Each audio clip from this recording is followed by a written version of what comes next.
नमस्कार। चलतु आम संस्कृति धारा रे आउ एक महक गोष्ठाष्टमी। चलतु से गोष्ठाष्टमी विषय कविताटीए शुणा। शीर्षक गोष्ठाष्टमी।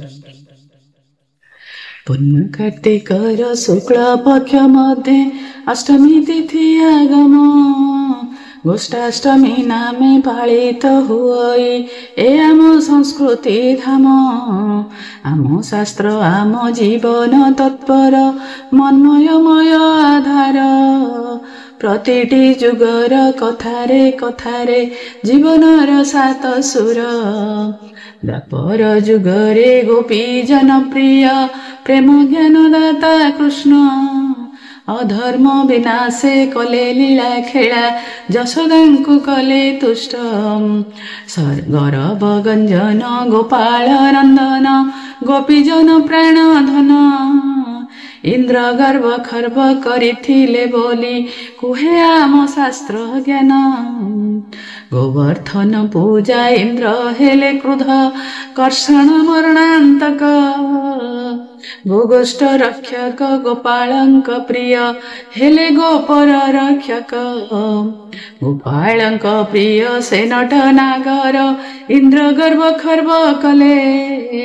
कनिष्ठांगुली रे गोवर्धन टेकी गोपवासी को तारिले।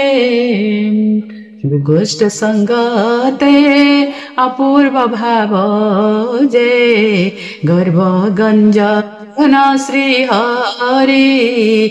आम शास्त्र मत विज्ञान सम्मत मने रख रे संसारी।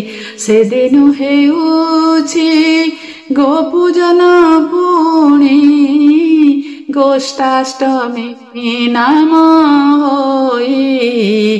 राधा मनोहारी श्री हरि पूजिले कुसंपद संगे में।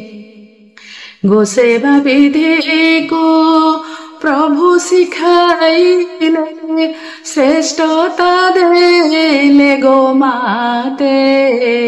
जीवन जड़ित गो संपद बोली पूजा कले विधिमन्ते। इंद्र को गोप रक्षा पाई गला गोपूजन विधि हेला। गोष्ठाष्टमी दिन गोपूजन विधि आम शास्त्र करिगला। धेनु बच्चा संगे बनरे बिहारी प्रेम ज्ञान दाता हरि। गौरव गंजन भावमय कृष्ण से पराजे गिरिधारी। प्रात गुरु स्नान विधि विधान रे गोरुंकु पूजन हुए। श्रद्धार आधारे गोधन को पुणी संवर्धित करा जाए।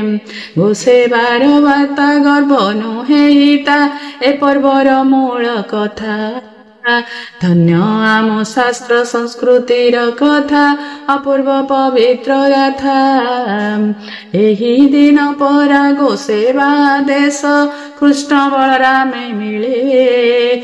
आनंद चित्तरे दायित्व नियन्ति चित्त संतोषे हिल्लोळे।